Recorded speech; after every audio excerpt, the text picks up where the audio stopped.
have told you to close the door. He's a joker. Nice to see you. What do you got there?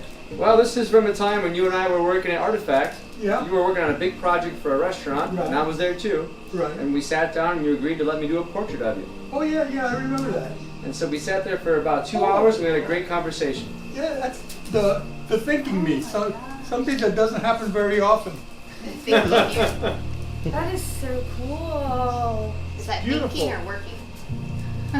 His I hands don't were know. full. Sometimes it's sometimes it's stinking.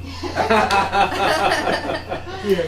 Hopefully thinking and working. I don't know though. Maybe you just go on autopilot? I do. Are you on I do. autopilot? Yeah, I'm sort of like the saxophone player that just gets lost in his work when he's Yeah. doing something. You're making yourself a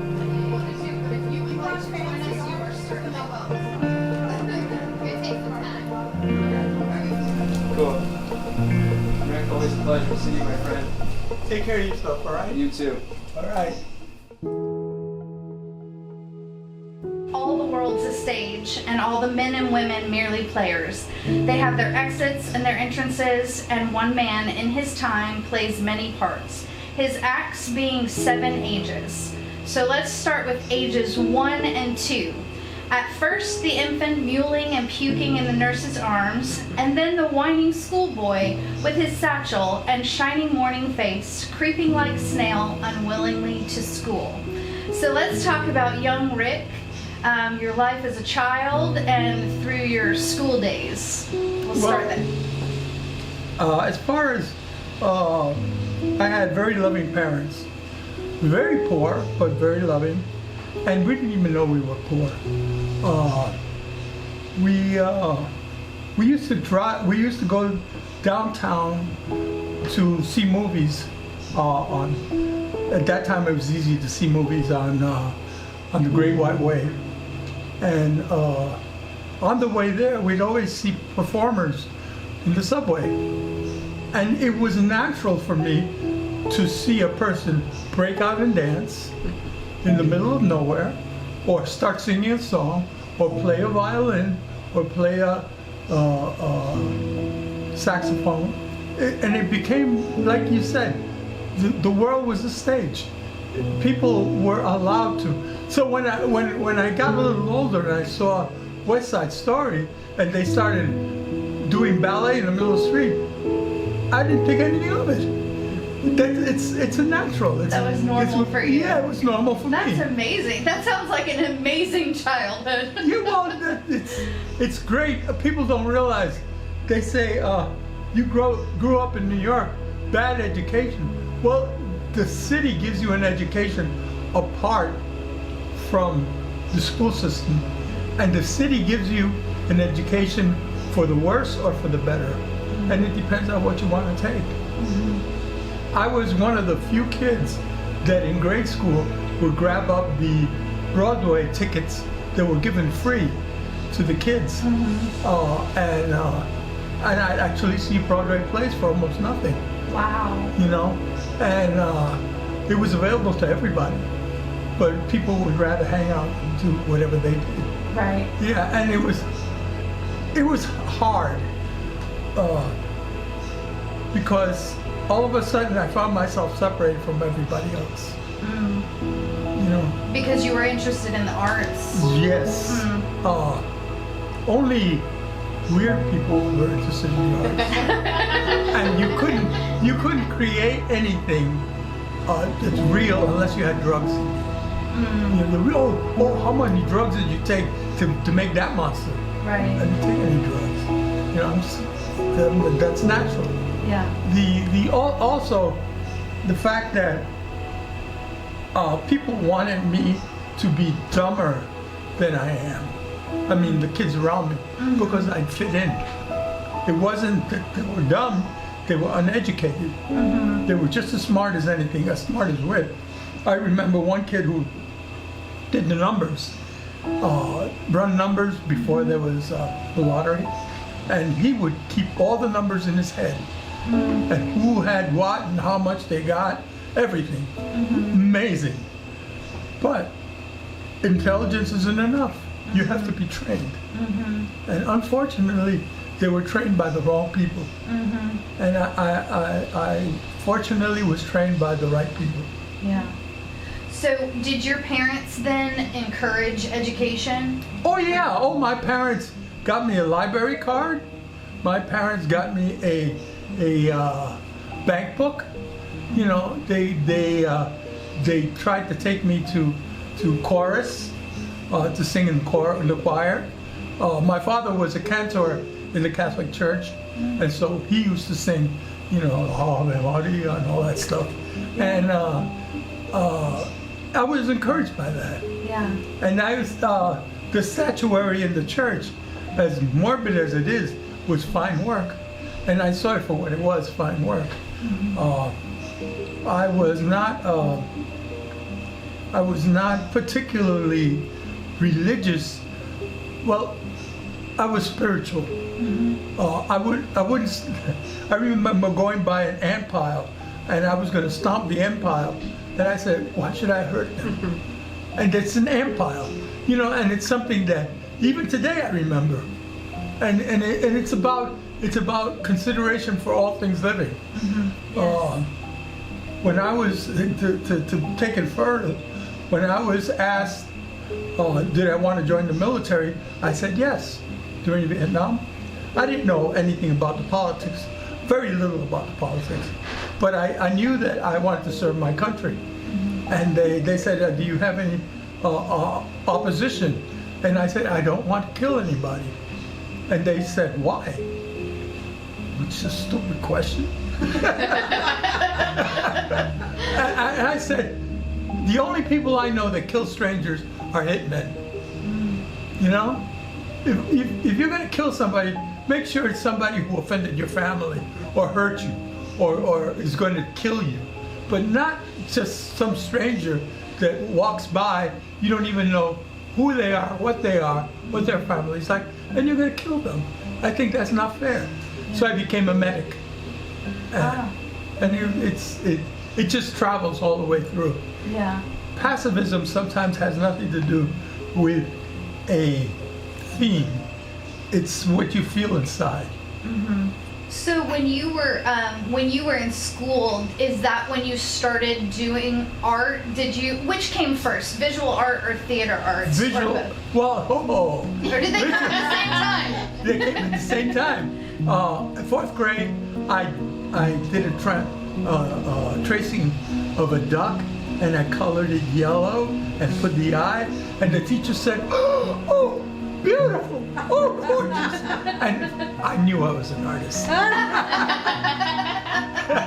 And people say to me, "Don't you overreact when a kid does a drawing?" I said, "That's the idea." Right. Because you only as good as you think you are.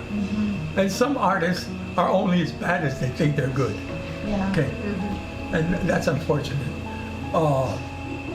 Also, when I had a teacher by the name of Miss Dawn in the fifth grade who brought in an empty box.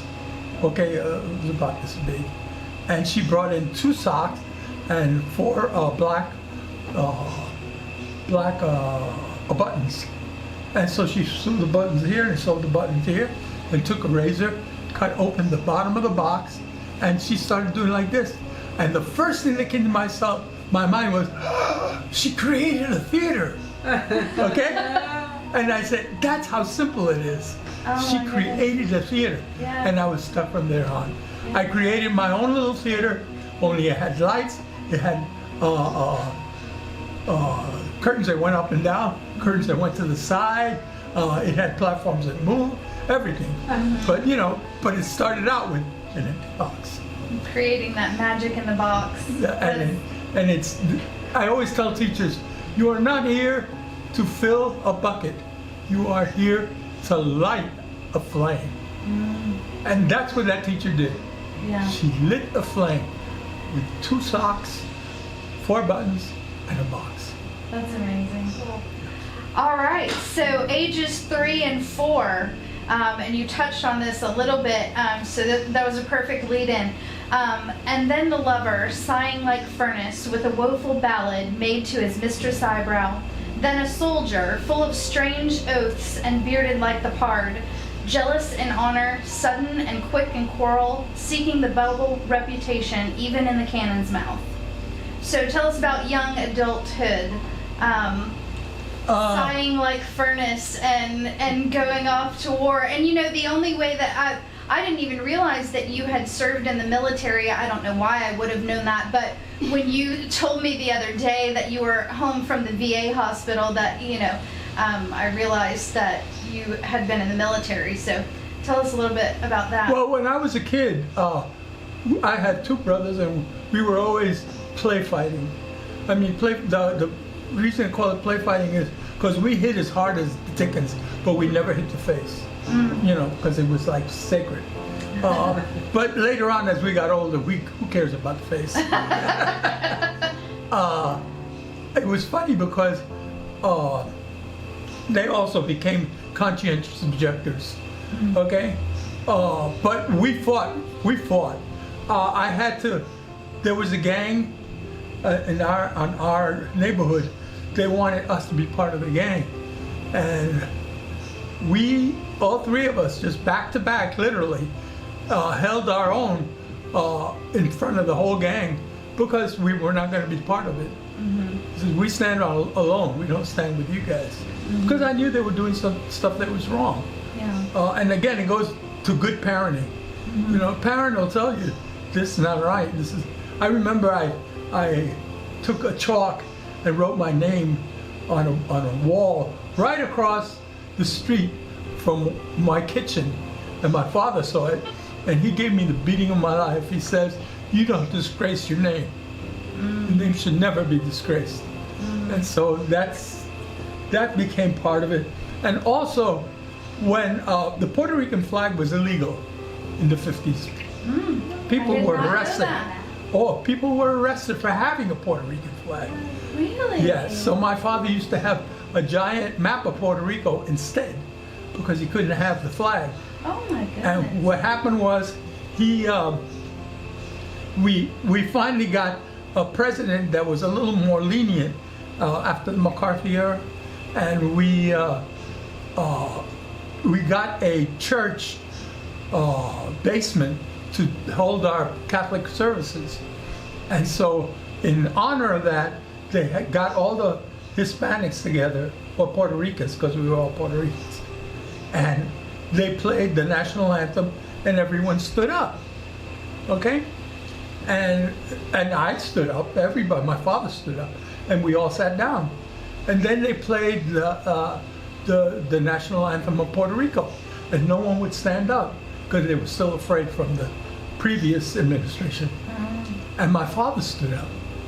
And I'm looking up at him, and I saw everybody sitting down, and I tugged at his clothes, and I said, "Dad, you're embarrassing me." And you know what my father says? "No, son, you're embarrassing me." Oh. I learned. Oh my goodness. And I've learned to stand up when no one else would stand. And I've been in places where I was the only one that said, "That's not fair." When I was in North Dakota, I belonged to an evangelical church, and they were going to kick these two Native Americans out. They didn't have blacks there in North Dakota. And I said, if you kick them out, you kick me out. Because they did nothing wrong. Well, of course they did. They're Indians. I said, I don't care what they are. I know they did nothing wrong, and you know it. You just want to peg it on them. Okay? Anyway, they accepted the Native Americans because they didn't want to lose me. There's times that a person has to stand for what they believe. And as an artist, I think you're less of an artist, less of a person, less of a human being if you don't stand up for what you believe. And people laugh at me and say, you put too many political articles in your Facebook. No, I don't put enough.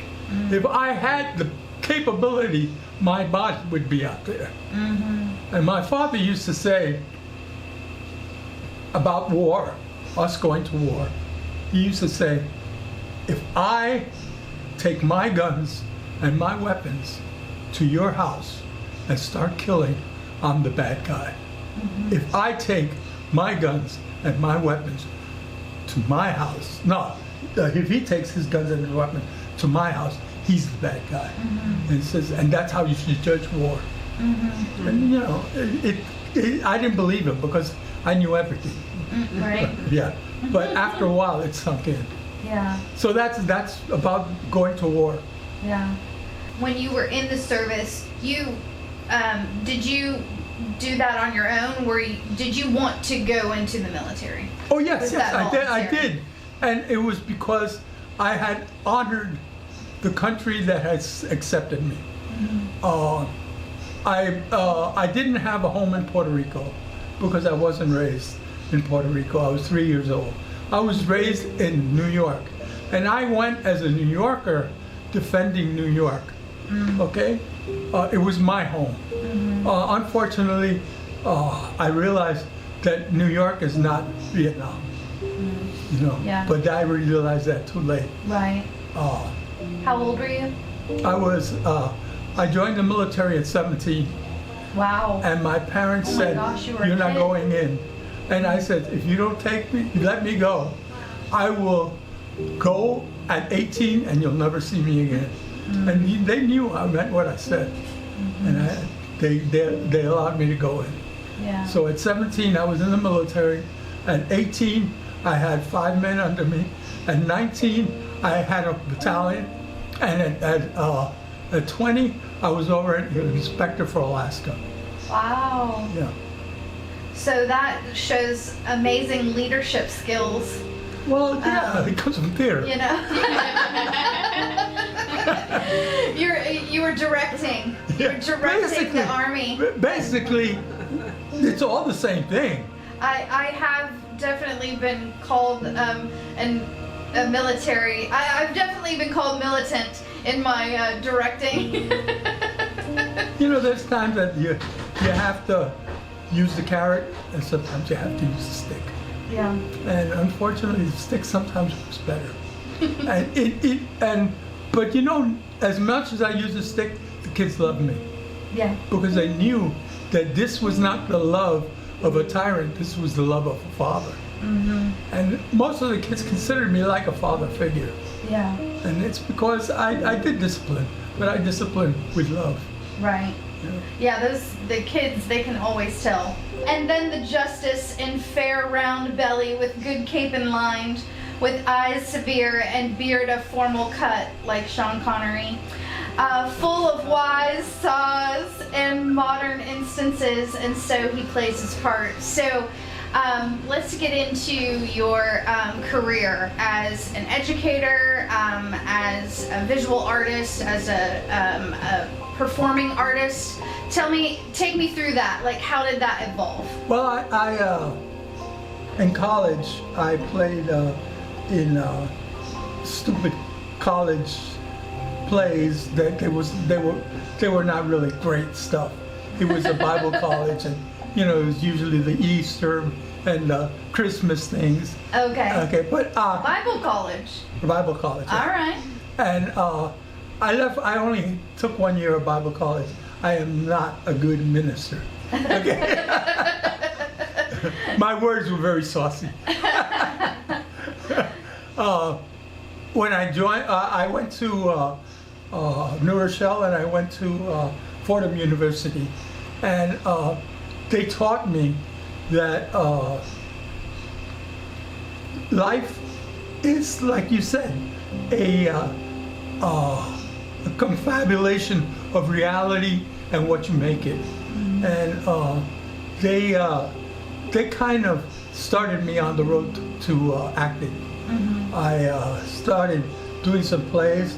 I was going to try to get a bachelor's in art, and I couldn't because I had taken so many literature classes because of the theater that I became an English lit major. Gotcha. And people wonder, it says, he's an English lit major? What is he doing teaching art? Right. Well, because I love the theater, and the theater is literature. Yeah. And to this day, I'm really amazed that people don't see the word, the soul of the play. Yeah. They're all looking for the action, or they're looking for the gizmo or the Yes. effect. Okay? The sets, the costumes, the lights. Yeah, the, right, you know. right. That's window dressing. Yes. Yeah. I love The theater. play's the thing. Yes, yes, the play is the thing. I love theater best when it's stripped down. Right. Brad Bean passed away. May he rest in peace. Was a critic for the Chief, and he used to say to me, "How do you get these plays to be so meaningful for adults?" Because I was doing it for children. I said, "The word is everything." I read the word at 10, I am a 10-year-old. But when I read the same word at 20, I am a 20-year-old. And when I read the same word at 50, I am a 50-year-old. And so he kind of got the picture that there is no age. There's the word, and the word means different people, different things to different people. Yeah. And so I would always concentrate on what they're saying as opposed to what they're wearing, even though it was very confabulated costumes and scenery, because I love that stuff. But that was the basis of it. Leonard Bernstein says, all music is great if it has good bones. And good bones means that melody stands dun dun dun dun. I could take that and put it in rock music, I could put it in rap, I could put it in classical music, and it's still dun dun dun dun, because it's meaningful. Yeah. The same thing with theater. Yeah. Good writing produces good theater. Yes. Did you start teaching art first, or was it theater? Well- or did you even start with teaching? You didn't start with teaching. Okay, let's go back to the beginning. So we know that you were involved with Lakeland Community Theater when it was not called that. Oh, before that. Yeah. I was in New York, and I just got out of the military, and I needed a job. And they said they needed a teacher for a para. I wasn't a teacher at the time. A para for South Bronx emotionally handicapped. Now, back in the 80s, emotionally handicapped meant any kid who was crazy. I don't care what it was. And they were all piled together on one pile. I learned... And crazy with air quotes. Oh, definitely. And then I found how to communicate with them. And when you could communicate with somebody who's deficient in one way or another, you could learn to communicate with anybody. And I found out that love was the best communicator. And the kids loved me and I loved them. To the point that even the gang members looked up to me. I remember one time I'm eating lunch and one of the teachers said, "Olivo, come out to the parking lot quick." I went to the parking lot and somebody had hit my car. And a couple of my junior high school kids were around this man, and one of them had a bat ready to hit the man. They said, "What do you want us to do with him, Mr. Olivo?" That's how much they love me. Yeah. In other words, Yeah. they could make a difference between one and the other. Right. But these kids, as violent as they were, knew love. And there's something I have to say about people who live in poverty, whether it's in a farm or whether it's in the ghetto, they don't have anything. They don't have the pool. They don't have the fancy tennis court. But one thing they do have, honor. You take away that honor, you take away everything. Our fellow said, "He who steals my purse steals trash, but he who steals my good name steals everything." And that's how you grow up in the ghetto. You steal my good name, you've stolen everything. Yeah. And the same thing with my friends when I got into the military. Kids who were from the country knew that. I ain't got nothing, but I got my honor, and I'm going to stand by my honor. Yeah. Yeah. People nowadays don't have any honor. No. No honor whatsoever. You were teaching in New York, and you were teaching theater. Yeah, I was teaching special ed, But I did theater with them. You did theater with them. I got you. I got Yeah. you. And then the form local- of communication. The local community theater got a hold of me and says, how would you like to teach us, teach our kids? So I was, after school, I became a theater person, okay? And we did, what was that? We go together like shabab, shabab. Oh, Greece. Greece, yeah. We did that kind of stuff. Yeah. And it was great, it was great. Yeah. Then I had to move because the girls were getting older and they'd have to travel by bus alone. And I wasn't going to have that. You weren't having that. No. Two daughters. And we were redlined. We could not go to the nice neighborhoods. There were only neighborhoods that would allow us.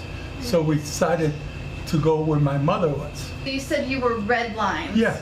Because you were Puerto Rican? Yes. So there were only certain neighborhoods. That would allow us to go in. And what year was this?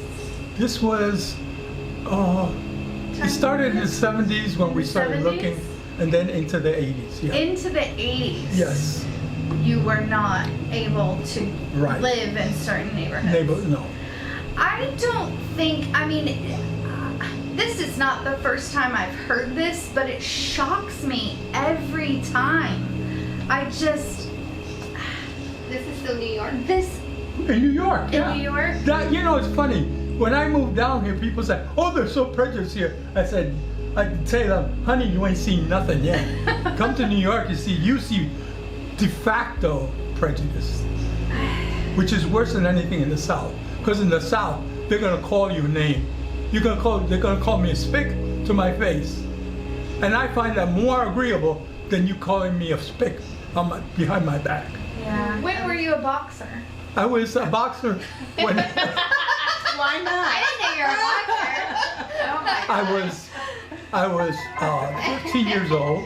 I was in junior high school, and I was getting bullied, and so I went to the police athletic league, and they had a boxing program called Golden Gloves, and I joined them, and I became sort of a boxer. I was on the ring a couple of times, had knockouts, and was knocked out.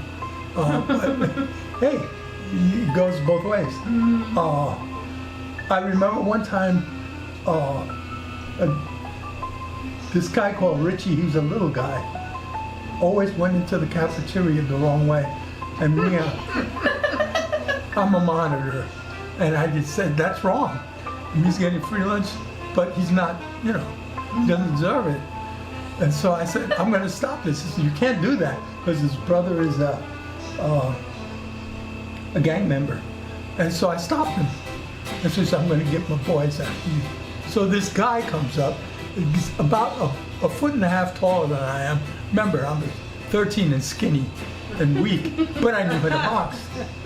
And we squared off right there. And fortunately for me, when he smiled, I saw his teeth were like this. Okay? So I said, I don't have to hit him hard. And so I just pecked him, little by little. Blood just pumped out of him. And so he got all scared and everything, and I won the fight. The next day, the mother comes in, furious. The boy's face was like this. He says, who did this to my son? What monster did this to my son? And so they took me out. I was like this. He was like this. The mother looks at me, looks at him, says, you let little boy. Oh, goodness. Oh, my gracious. So boxing came Poor in handy. kid. Boxing came in handy. Got it from you and his mom. So when do we get to the art? Art never stops. No. It's like saying, when did, oh, you put on makeup this week? Oh, you put on makeup last week? Well, when was it that you started building your body? What? You can't do both at the same time? No, I was doing art at the time. Were you doing art that whole definitely. time? During the time I was in the school system, I was doing theater. I was teaching art. I became, I forgot this. I became troubleshooter for the district of Manhattan for teachers who were not teaching, especially art teachers, and you know, letting people know these teachers are not teaching. Okay. And I was More like babysitting a classroom. yeah, and I got, and also you have to realize at church I started a group. I asked the pastor, can I have the basement? And the pastor said, I can have the basement. And what are you going to do with it? I says, well, I'm going to start an art class. He said, you have no supplies. So I found out of a school that was being abandoned and they were leaving all the supplies. And it was like old art supplies. So I took it and we used those art supplies plus some parents, and we taught kids right off the street for no charge. And so that became part of my, as a matter of fact, I have a picture of me teaching the kids the art. And so that was another thing that I did. Yeah. So that was on top of the theater thing and everything else. I tell Laszlo that I wore a suit to the unemployment office. Now you have to realize, back in the 80s, Winter Haven was a lot different than it is now. Okay? And I went to the unemployment office and I showed him my resume, just like the resume you've seen up to now. Right. And the man says, Mr. Olivo, I respect you. I respect what you are, but you're going to have to realize, all these people are going to see is a picker in a suit. Okay? Picker in a suit. That's it. And I said, well, I could teach them otherwise. I said, no, you can't teach these people. They know what they want, a picker in a suit. And so the unemployment office is near the theater, and I just happened to pass the theater, and I went in and I said, I'd like to volunteer. And so I volunteered for the theater, and lo and behold, Norman Small saw me doing some of the stuff. He says, how did you do that? He says, easy. How'd you do that? It's easy. And so he decided to allow me to work with them, and before you know it, I got picked up by the hospital because they needed a person who had not only the knowledge but the education background to be an art therapist. And so I became an art therapist for 5 years in Winter Haven. In Winter Haven. Yes, Wow. for the children and the adults. Oh my goodness. Yeah. I saw that Lakeland kids kept traveling back and forth. And I said, isn't that far for them to go? And Norman says, well, there's no theater in Winter Haven. I said, In no Lakeland. theater in Winter Haven. In Lakeland. Lakeland, yeah, that's what I said. We're here. You know, when they get old, they can't hear. Great.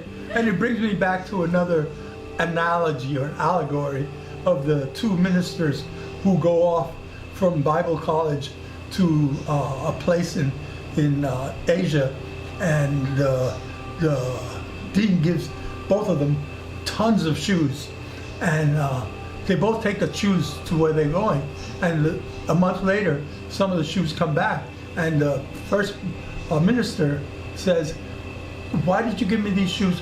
People here don't wear shoes. Okay? And then the second one, 6 months later, writes back and says, send more shoes. People here don't wear shoes. See? So it's the same thing with Lakeland. He said there's no theater in Lakeland. And I said, well, I'll go to Lakeland. He said, why would you want to go there? There's no theater in Lakeland.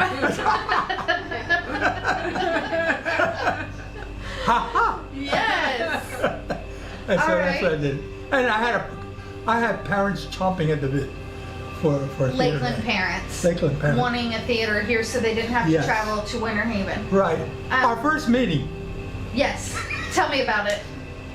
we were at Wait, Eileen, were you at this first meeting? No. No, okay. first meeting. We went to the theater and we couldn't open the doors anywhere, and I didn't know where. So they had a building. Yes. It was a theater building. Yes, This and we wasn't a theater were already organization. allowed Okay. to use it. We Okay, were already allowed okay. to use it. And so I told the parents, we can't break this down. Could you use a credit card? They said, no, this this is stronger. You're going to need a crowbar. And so one of the parents looked in her purses, one of these.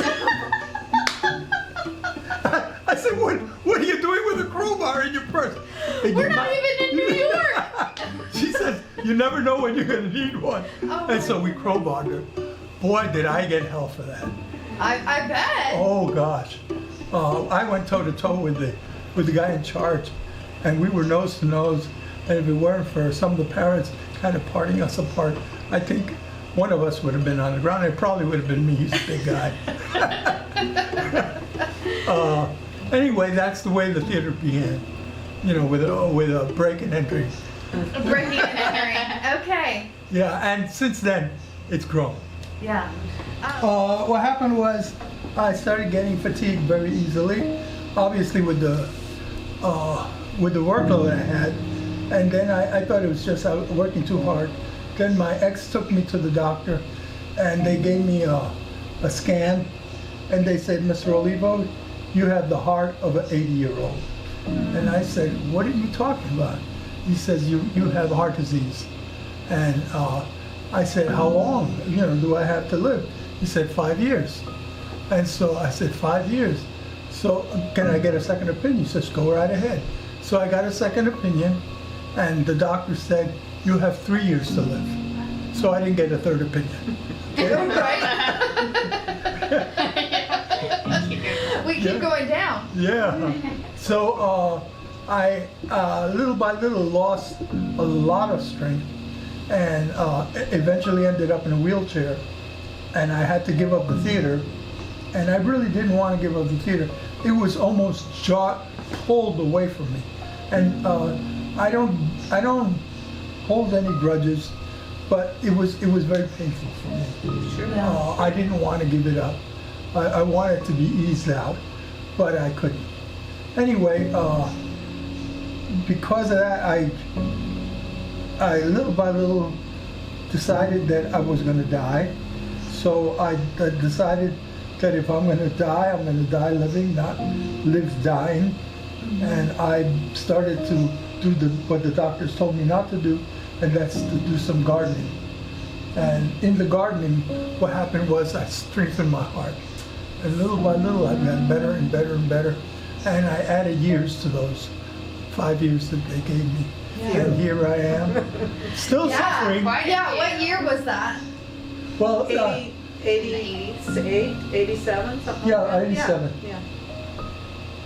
So in much for those 5 years. 87, you had 5 and then 3 years. Yeah, And now we're 2021. yeah. And I'm still, this is gonna sound terrible, but my ex kicked me out of the house, and my mom went to visit her and said, why did you kick him out of the house? He's sick. And she looks at her and says, crying, he wouldn't die. Oh my word. He was taking forever to die. The 6th age shifts into the lean and slippered pantaloon, with spectacles on nose and pouch on side, his youthful hose well saved, a world too wide for his shrunk shank, and his big manly voice turning again toward childish treble pipes and whistles in his sound. Where are you now? I think this 6th age is where you are now. Although I don't feel like anything I just said really understand. describes you. Yeah, well, but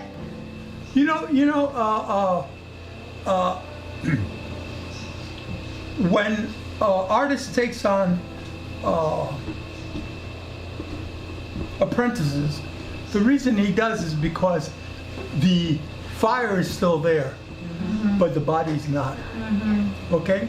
We have worn out tools, we have worn out brains, but we still have the energy inside us. And we take that energy and we feed our apprentices, so the apprentices do the work, okay?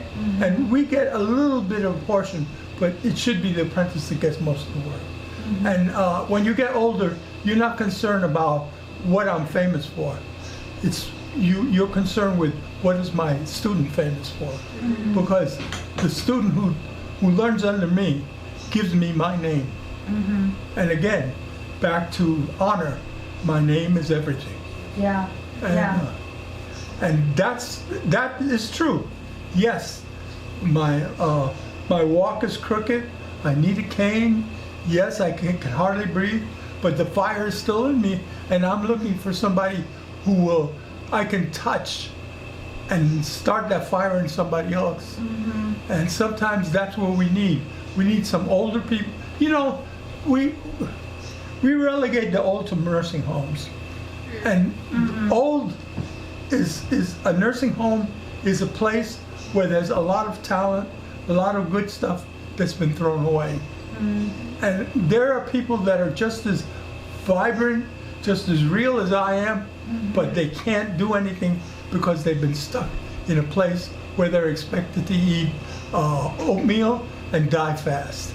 That's not fair. Yeah. They deserve their place. The idea that a child is raised by a village is not that a child is raised by many families. The idea that a child is raised by a village is that he's raised not only by the older brothers, he's raised by his mother, his father, his uncle, his grandfather, and his great-grandfather. And from each one of those, he gleans something that makes him greater than the sum of the parts. And unfortunately, we've lost that. There was a time when families used to live together, okay? And we get triumphant things from the older people that are past their prime. We have to realize old people are not old people. They're enlightened people that have aged, okay? And like in a village in Africa, the children come before the old man and he sings songs of times gone by. And it's not about generations. Times gone by, many generations. And he's teaching them from what he has been taught as a child. And that's why what she says, she remembers yesterday better than today. That's the purpose of the old man and the old woman, is to teach yesterday so that it's never forgotten. And we substitute the internet and we substitute books to take the place of this sage wisdom that will never be repeated again. Somebody says to me, my son says, Dad, I mean, you know, you've done everything. What is there left? I said, son, you have no idea. Yeah. There's a whole world out there that I want to get done. Well, because he was worried that I was asking to last longer, because he felt maybe it was time for me to go to hospice and just let it all flow, because he didn't want me to suffer pain. I said, I'd rather suffer pain and live longer and get done what I have to do than die quietly. It just, what is it? We're still supposed to open a school. Yeah, right. I'd be willing. We're still opening a school. What is it? Do not go quietly into the night. I have no intention of going quietly into the night. I have written down that I think that you are intent on skipping this last step here, but I want to finish the last scene of all that ends this strange, eventful history is second childishness and mere oblivion, sans teeth, sans eyes, sans taste, sans everything. And it sounds like you just gave me the answer. You answered the question before I answered it. You have no intention of reaching the seventh age. That's right. You're just gonna move on, and not quietly. Not quietly.